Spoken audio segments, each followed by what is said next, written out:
This is the second part of my conversation with the artist Ali Cavanaugh. Make me some spaghetti. That company that makes the clay panels in Austin, you must have really boosted their business. Oh yeah, because but I'm not the only one. I mean, there are other artists. They've got, gosh, I don't know, 8 or 10 different panels that they make, and I mean, there are other artists that are very successful on their panels, but like their panels, for instance, they have gesso boards, so painters can buy gesso panels. I mean, that's nothing new. But I think what's neat for the watercolors is that we now have the opportunity to take the watercolor off of paper behind glass, get it out from behind glass, and really make work that can I don't want to say compete with oil, but it's it puts it at the same level in the gallery as the oil painters and other mixed media artists. Did they make the clay panels specifically for watercolors, or did you just come up with that yourself?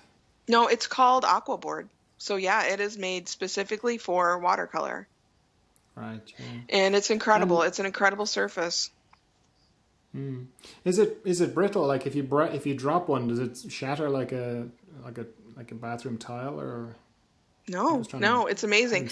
Okay, well, so it's based. Then they won't tell me any secrets, obviously. But what I can gather is they have masonite that they then treat with this coating that they call archivoseal, and to me it looks like I don't know, like a shiny kind of. It almost looks like formica.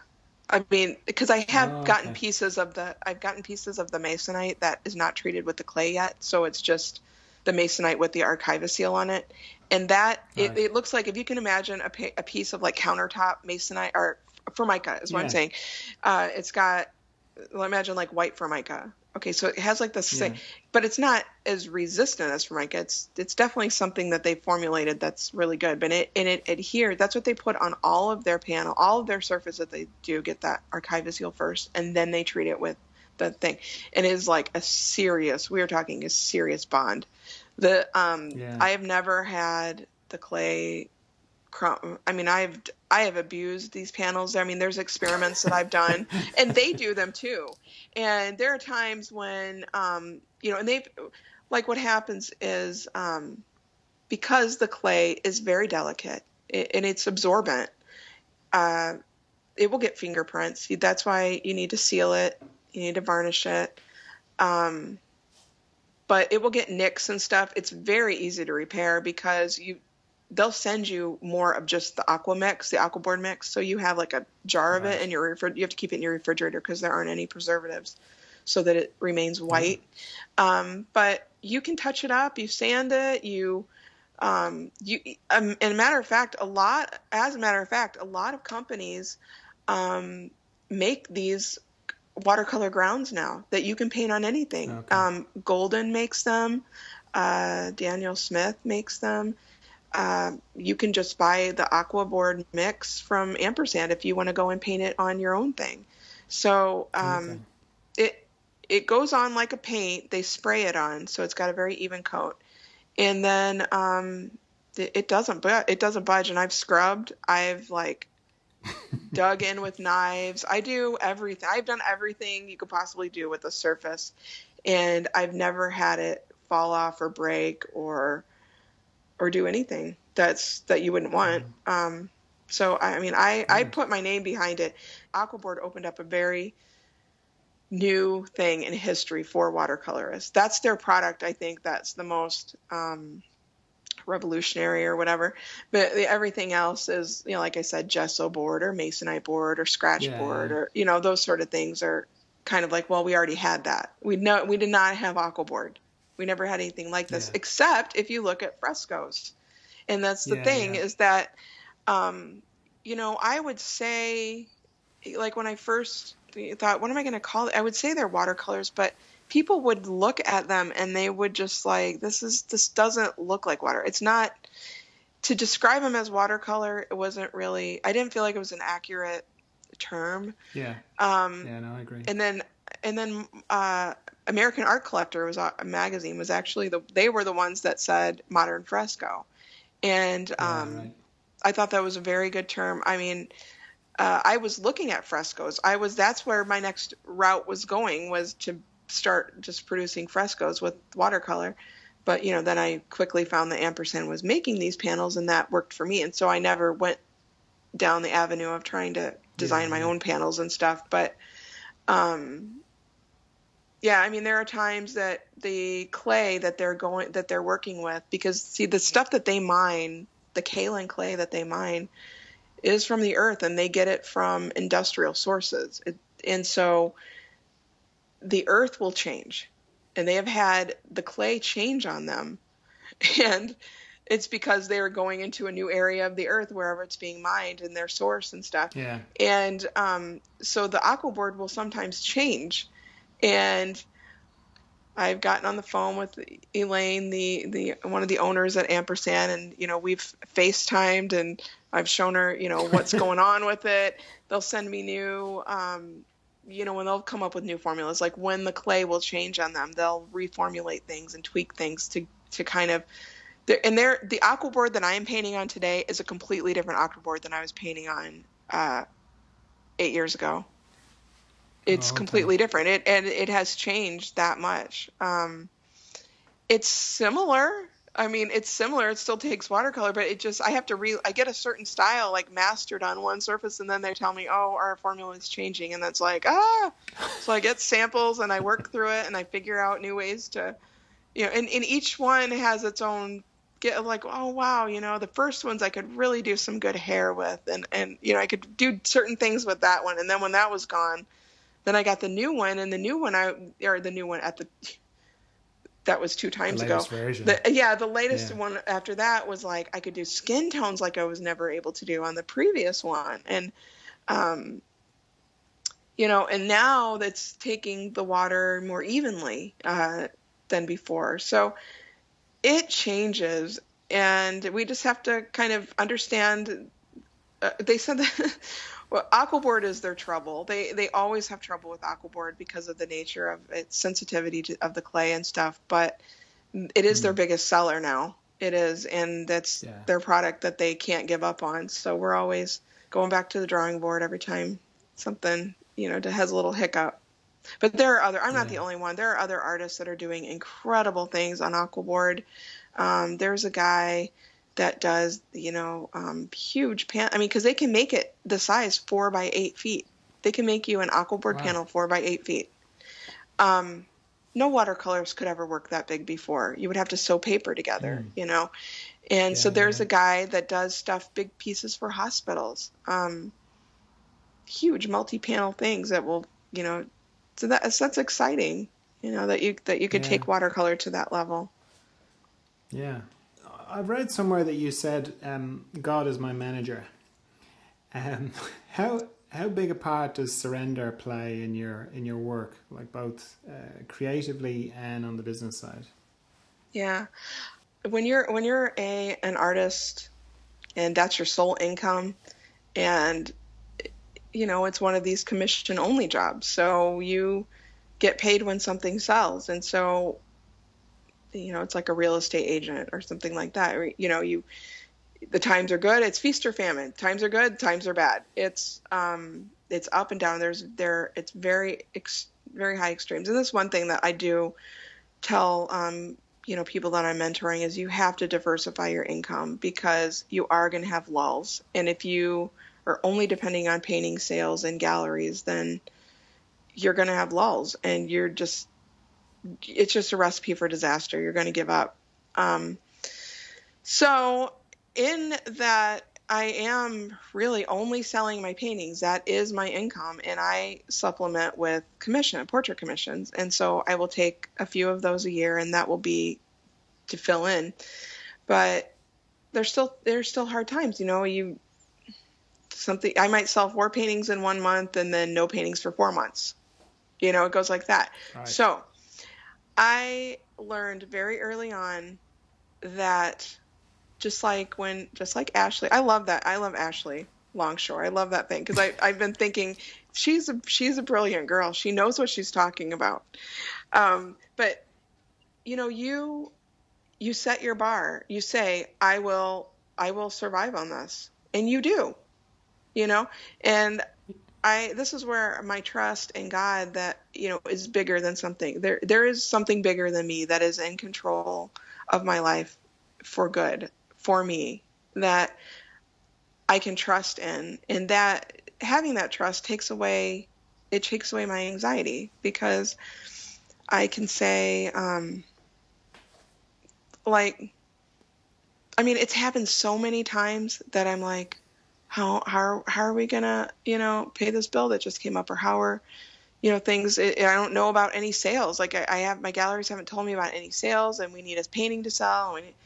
And then I kid you not, I go and I open the mailbox and there's a check with 2 paintings that sold, but the gallery just forgot to tell me about it. The stories of one story was I sent a handful of paintings over to Portugal, and there was a girl, and she was visiting this town where my paintings were at, and she was on vacation there, and they were getting ready to catch their train, but their train had a few minutes, maybe an hour or two to kill before it was leaving. So they saw a little gallery and they went in, and this girl, this was early on, and she was following my blog in Portugal, and she walked in there, and they had a box that they were opening, and they pulled out 5 paintings of mine, and her jaw hit the ground. She's like, I have been following her work. She's my favorite artist. I can't believe there's, these paintings right here. And she bought them. Wow. That's, and then she became a friend, and then she told me this story, and it's like, wow, it's miraculous. And I had just been really getting into, the story of Fatima. And then she's like, well, I'm going to go there. And she went there, and she got this little statue for me, and she had a priest bless it, and she sent it to me. It's like, these stories are so beautiful, and that's just one of hundreds. And it's like, when you're an artist and you live like that, and you have to live very connected to reality, in struggling with finances and stuff, you learn to trust that there is something bigger that is out of my control. And I trust that. That's why I say God's my manager. He lines up the sales. He lines up the people to go into the right place that want to buy the painting at the perfect timing. And it helps me a lot in ways I was looking for a gallery, right? I was looking to get gallery representation in Santa Fe. We'll go back to that thing. I had an A list, my top 5 that I wanted to be in, my B list, my top 5 for that, and a C list, top 5 there. And so I started putting my marketing packages out to my first 5 galleries, and I got rejected from all those. But when I got rejected from all those, I said, that's okay, God. I know that these are not the right places for me. And I had 100% peace and joy and happiness about it, because I know there's going to be something better. And then I went to my B list, and it was the first gallery on my B list that I got accepted in. And then that gallery was the one that took me to the Affordable Art Fair. And do you see what I mean? It's like, it always, when I look back, I always see that there is something bigger that I need to trust in. And, just wonderful stories like that. I mean, I've not done a good thing by not keeping a journal, but it's happened so many times that I know times are rough. Well, I'm just going to trust, and I do, and it always comes through. So. And does that apply creatively? Like, you don't strike me as somebody who's ever kind of got stuck with, what am I going to paint? But right. Does the surrender thing, does that go into the creative process for you as well?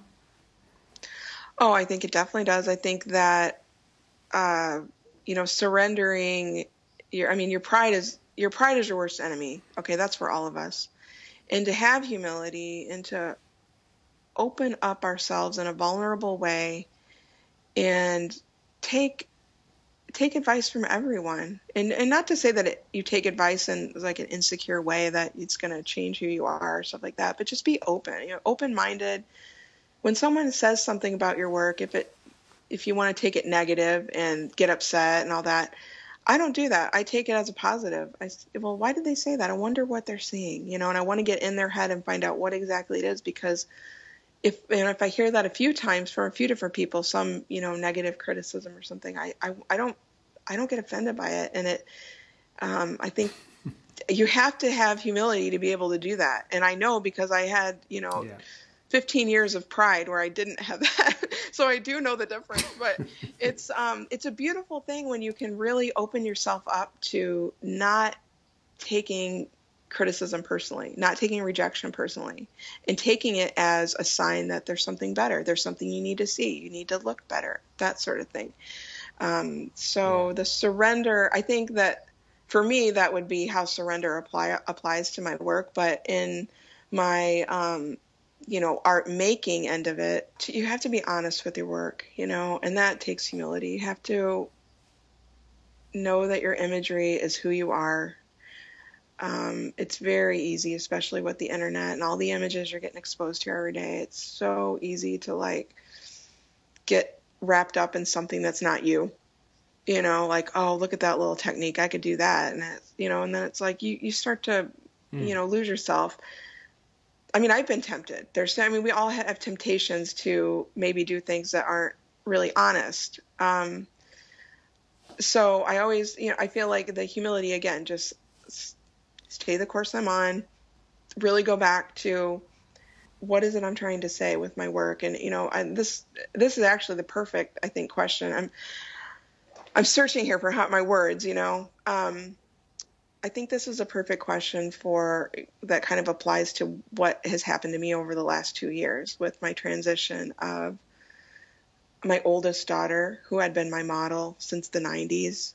She was an integral part of not only the subject of my paintings, but also she herself is such a gifted artist, and always having her to give me a critique. There was one time I have one story I put out there. I don't know if you saw it, but I spent 9 hours on this hand that I could not paint. It was a weird hand. It was kind of twisted weird, and it was a long, lanky hand. And I could not get this hand for the life of me. And I tried everything. And I was like, it was 9:00 at night or so. I don't know. My daughter she was maybe a senior in high school, I think. And I said, I can't get this hand. I said, can you get it for me? And she sat down, and 5 or 10 minutes, she knocked that hand out of the park. And there was not one flaw in it. And I was like, thank you. She's like, I'll take the profits from it. But that's rare. I can usually work it out, but for some reason I couldn't. And she was there, and she helped me. And she played a part in, not just modeling, but also bringing her spirit to my paintings, and she is a very private person. She's shy. My work, and she's graceful and beautiful. And so, you can see the images of my work pre-2015. It's very graceful and introverted. And then knowing that she's going to leave and be gone, and that chapter is going to close and my work is going to change. And again, I never got panicked, because I know there's something better in store here. I know that there's going to be something better, and I trust that, and I know it, and I trust it. So she left, and she moved. She went to college 2 years ago. For the last 2 years, she's lived in Illinois now. She's married in Illinois and all that. So I only see her a couple times a year. And I sat down. I should backtrack a little bit here. 2014. No, I'm going to backtrack even more. 2013, I felt that was time for me to try to get into some very high-end, top tier galleries, I'll call them. And I put my stuff out there, and they all wrote back very respectfully. Took the time to review my work and give me great encouraging return letters, but rejection. Okay. But I thought, okay, that's fine. It's not where I'm supposed to be. And I trust that. And And if I were to go and push that, I know it would be like trying to go upstream, and that's not going to be good. So I accepted it, and I thought, okay, I got to really, really think about this. I've got to think about what's going on, because my work is successful. I've been in all sorts of press and sold hundreds of paintings, but it's not to the level that it should be. I don't know why that is. And so 2014, I found out that I had the BRCA gene, that's the breast cancer gene. And my aunt at the time, I got it from my dad. I got the gene from my dad because my aunt had breast cancer, and she was in stage 4 ovarian cancer. Okay, that's my dad's sister who also has the gene. So I knew, I'm 40. I don't want to get cancer. I'm going to get cancer. I don't want to. So 2014, I went through three major surgeries. And so for that year, I decided, I did like 25 paintings, but I took the year off. I'm just like, I'm not going to make any commitments with galleries or commissions or anything like that. And I'm just going to take the year off and paint when I can. And I'm going to talk. I'm going to talk to a lot of people. I talk to artists that are ahead of me and the top of their game. I've talked to my very high up collectors that I have. I talked to all of my galleries and really assessed my work, honest assessment of what's happening in my work, and where I need to go. What is my next step? And I took all the information in, and I was still painting my paintings. I was going along in sort of just that I have paint. I still have hundreds of paintings of Neve that I haven't painted yet, but I knew that chapter was coming to an end, but I still, I'm still painting, but I was not thinking about so much what the next step was going to be. I wasn't trying to literally plan on paper what paintings I'm going to paint next or how it's going to change or anything like that. Yeah. So 2015, sorry, that's when I sat down with my piece of paper and made my goals for the year. And one of the goals was that I was going to be inspired by the little kids, my two little ones, my 5 and my 3-year-old at the time, the 4 and 2-year-old. And another thing was that I was going to paint bigger paintings. And, I just laid out just 5 basic things that I wanted from this year. And so in January, I moved my studio to a new space. And I felt like a whole new energy there with getting into a new space. I felt that was very important. Then that took a month. So in February, I got out my first panel and I started my first painting of my 2-year-old, Saoirse. And I painted it and I put it on social media. And I'm telling you, that was it. And I knew it. And it was like, I have been collecting images of these little kids, like what an image, especially of them sleeping. I've got a whole series of that once I figure out some technical things, I have a whole world of sleeping children. But right now, I guess I'll go back to that painting that I painted of my very first painting of Saoirse, this baby.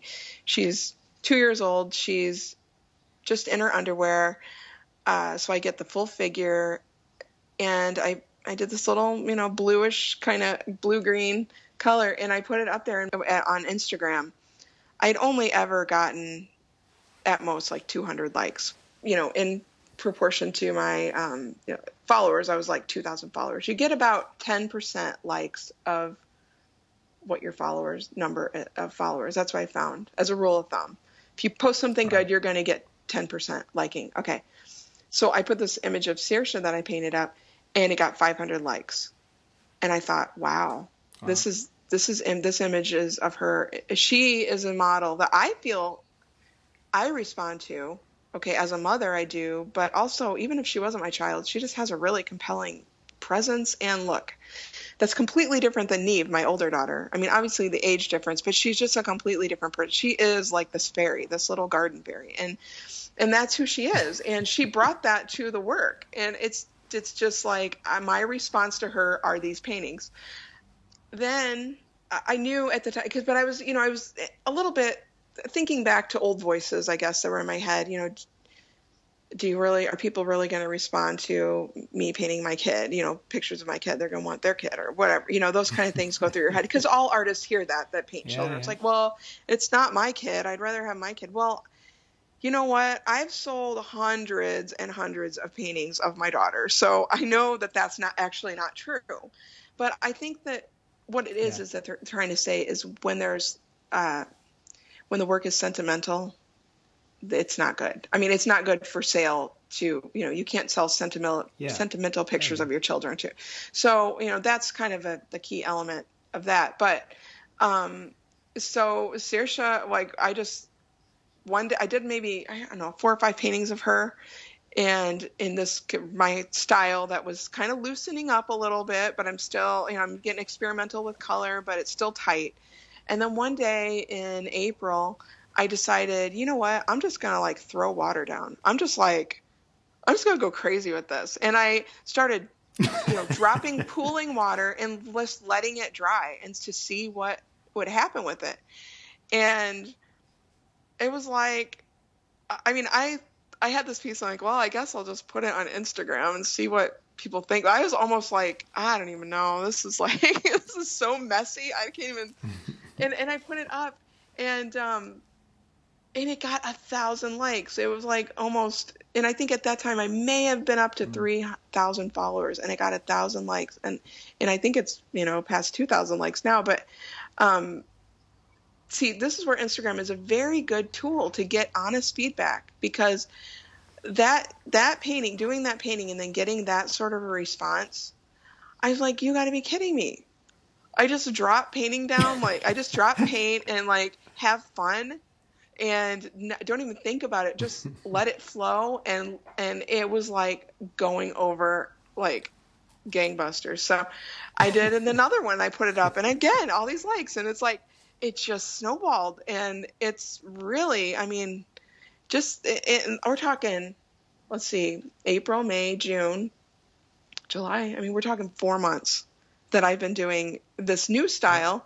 And now I have a solo show with these new paintings that are all ready to go. It's going to be in Boston in September. And it's just, I'm just getting a great response from it, and I'm having a blast, and I feel like I'm 20 years old again. And it's like I got this renewal that I asked for. You know what I'm saying? It's like I asked for it, and I go back to like, okay, wait a minute. I needed something new. I mean, when I specifically asked, like when Neve left, or, when she went to college, and I started asking prayerfully, like what I needed for my next era or chapter or whatever, I wanted something that was going to free me up, that was going to bring back life to me. And, it was kind of like, I wanted to get back in touch with the feeling that I had towards my art when I was 20 years old, So, it's like, now I found it. It's unbelievable. I am having so much fun in the studio. I'm just going crazy over it. So, that's kind of where I'm at right now. Brilliant. Yeah, I think I read in another interview with you that you've got a very strong connection with the Virgin Mary. Now, the prevalent image of the Virgin Mary is like usually of a more mature woman, closer to when Jesus was an adult. But if you go back a bit in the Bible, like when the angel Gabriel appeared to her to tell her about the upcoming birth of Jesus, she was a young girl, according to the Bible anyway. So she would have been a young girl who was just on the cusp of a big change. And many of your paintings of Neve they sort of have that quality of a young girl on the cusp, because I think one of the really interesting things about your paintings is that even though you often don't see the face, there's you get a sense of the interior life of the person you're looking at. So you've got this young girl on the cusp of some change. Were you conscious of that kind of parallel with that essence of the young Virgin Mary when you were painting them? No, I didn't have that connection at all to it. But I can definitely see what you're saying. I see that connection visually of this, here's this young girl that's very pure. And she has an innocence to her and a modesty to her. So I definitely see that parallel. For me, the way the role that the Blessed Virgin has played in my life has been as a mother. And I feel I really put her at the age of my mother, because I need an older, I have a beautiful bust of her hanging right over my desk she looks at me while I paint. And I've had this for, I don't know, 10 years, 15 years. I've had this bust, just looking at me. And I feel that what she did for me, like, I feel like I give God the job of managing, like, the world out there, the collectors and the sales and all of that. And Mary helps me balance work and motherhood. And I had always, and this was really a key to my success taking off, is that before I had a relationship with Mary, I put my career and my parenting in opposition. And a lot of women do that. And they get caught up in the parenting, and they say, well, I can never do my art because I'm doing millions of things with the kids, and I've always got to, kids come first. And that's true. The kids do come first. My family comes before my art. But I put them in opposition. And I had a mentor tell me, in long talks that she had with me, you're putting those two things in opposition. When you say that is what you've made. That's the reality that you made. I get that now. I didn't know that I was doing that. But whenever I asked Mary to show me how I can make both come together, and it was like everything just started falling into place. It was unbelievable. But one thing is that, like, talk about the pride and the ego, like, I'm going to have this studio that's in this beautiful building that's going to have skylights, and, you have this vision of what it's going to be. And even to this day, I have a room in my house. I have buckets of Legos. I have Crayola markers everywhere around me, staplers, torn paper. I mean, I let my kids do it all. But they have to be, you have to,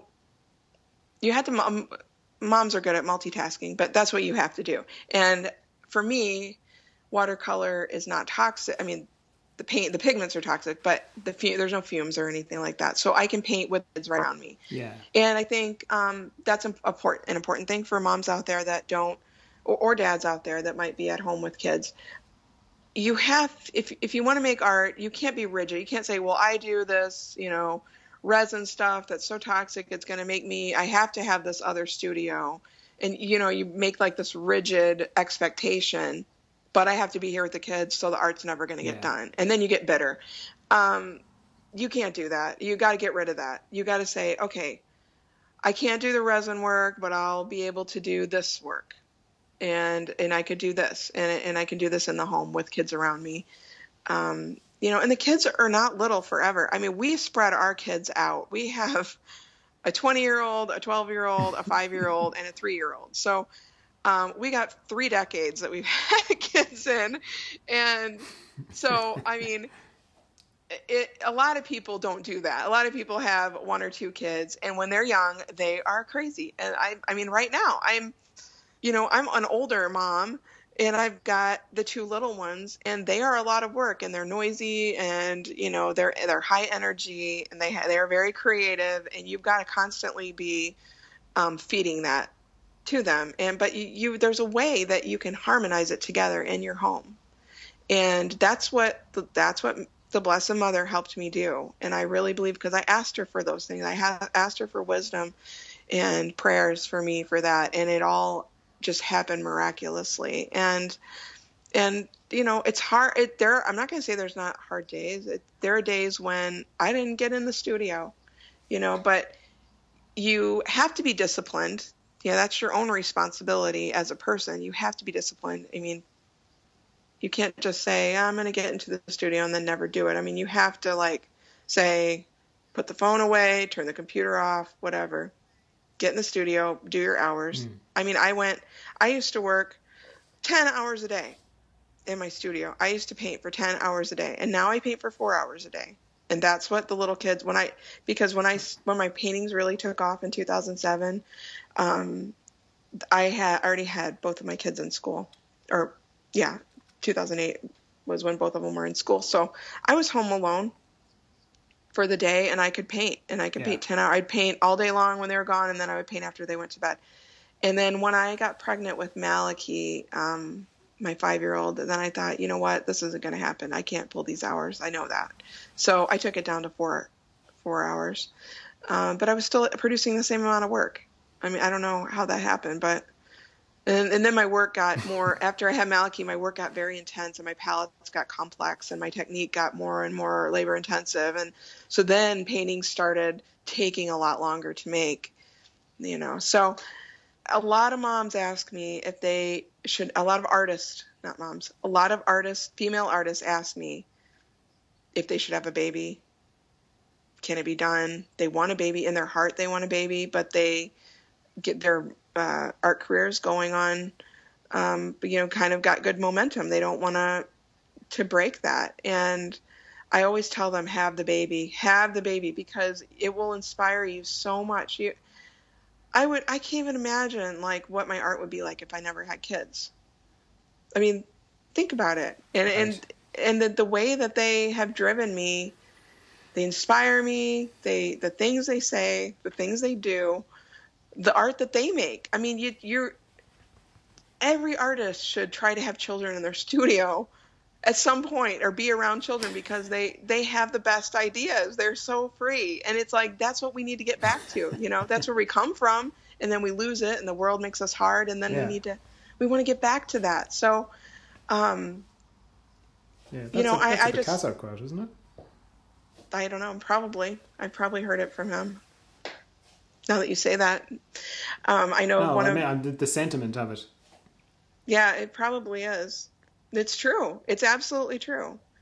I know one of the gallery owners, one of the galleries I'm in, the owners are artists also, and they had a baby who's, I think, maybe a year and a half now, and the mom, my friend, that she just is opening this today. I think today is she has 40 paintings, a solo show, and she's got, I think, an 18-month-old. So it can be done. You have to have discipline, though. You do have to know that it's going to be a little more work, but it's rewarding. And I want to encourage all women that want to have a kid that you should do that. Right. Do you think there's a link between craftsmanship and content? Because what I've kind of noticed is that, like, you're highly skilled. Like, you know, you can look at different people, different painters, you know, and you see some people and they're very artistic and they've got great ideas, but their execution is not great. They're not that skilled. And then you've got other people and they're highly skilled, but their paintings are a bit boring. They haven't actually got that much artistic kind of quality. But I noticed that with people who are very highly skilled, that their what they paint can often be very simple. Like in your case, you know, there's just one model, very little going on in the background at all, and yet there's no loss in kind of content and impact and just punch from the painting. Have you noticed that, or what do you think of that? Yeah. Well, thank you. That's a huge compliment, John. Yeah, you know, my art is very intuitive for me, and I just intuitively am drawn to strong compositions, and I'm intuitively drawn to this feeling that what I'm painting is bringing it up in me. I have trouble putting words to that. I don't know that there are words, but it's been something that I have, and that's the way I express myself. I think that each person, each artist, and each person is unique. We all have unique stories and where we've come from and where we're going, and our art should be a reflection of that unique fingerprint that we have. You know, there's no two people alike. So I think that some people are more skilled and maybe a little more boring. Some people are more exciting, maybe less skilled. I think that the art is a reflection of who that person is. Some people don't really have a lot of ideas, but they have ambition, and maybe they like to use other people's ideas. You see those kind of artists. And so they don't, you know, I just think it goes back to the art is going to reflect the person. The more integrity you have, the more honesty and humility that you have as a person, the better and more honest your art's going to be. But I just think it's a reflection of the individual and what their story is. And I think that everyone has a story that is a very beautiful story. I don't think I've ever met someone that I didn't like or wasn't interested in. Lovely.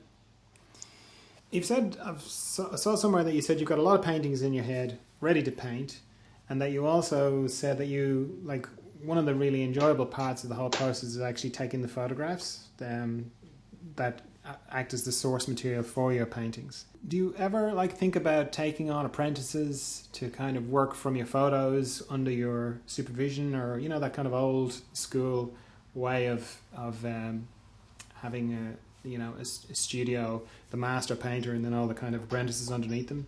Does that ever that idea appeal to you at all? No, not at all. I've seen that business model, and I see people do it, and they have a lot of success and everything. But I've never met anyone that can paint like me with my hand, and I have a certain technique and style that's very complex. That's taken years and years and years. I mean, you can look at 2007, a painting that I did in 2007. And you can look at a painting that I did in 2015 or 14 with the same style, basically. And you will see the growth, but you'll see my hand throughout all of those years.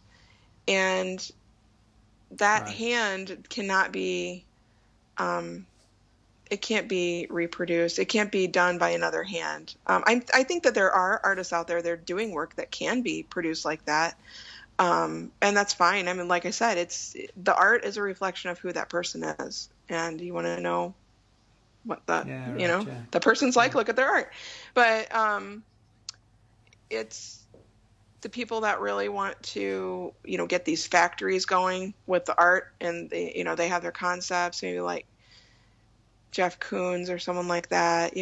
That is what it is. That's his model. That's what he set out to be. And that's what it is. My work, I can't, even my daughter she has done some paintings on the aquaboard that I would say are the closest to my work. She definitely has the gift of, being able to render and all that. But her strokes are very smooth. She has like a velvety finish, and I have little tiny hashes. And she's just like, Mom, you're so sloppy, But even my daughter, who I would say is the closest to what I can do, she is even different than me. And I think every time I paint a painting, I'm building on the last painting and the painting before. And I can honestly say that every single time that I have done a work, I have a miniature, little small challenge in that piece that I have to master. And it might be just a color, or adding a color, or it might be just a technique that I want to try, or some little challenge that I make for myself in every single painting. And those challenges give me wisdom, and that goes on to the next painting. So it's really hard to find someone, as good as they may be, to just step right in and have that connection to the work. I just don't think that it would work for me, okay. But for other people, I think it, depending on what their work is, it would work. Okay. So last question. It's a question I ask everybody. If there's one thing you could pass on to future generations, what would it be? I think the message I would want to leave to people is that you can be whatever you want to be. You can, whatever you want your life to be, you can make your life be that.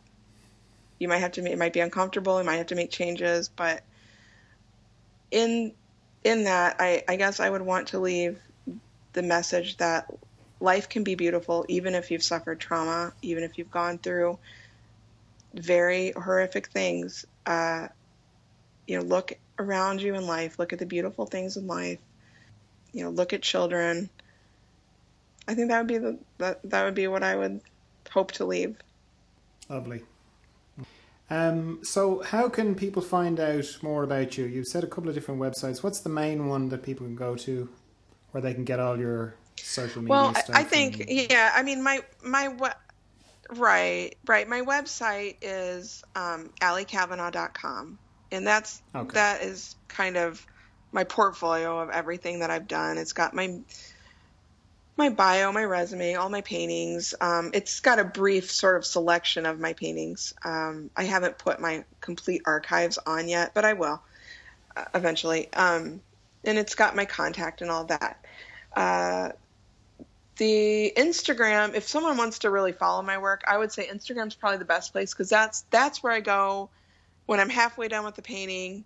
I share it on Instagram. When it's done, I share it on Instagram. That's like that's where the life is at, the fresh life. And that's what my blog used to be.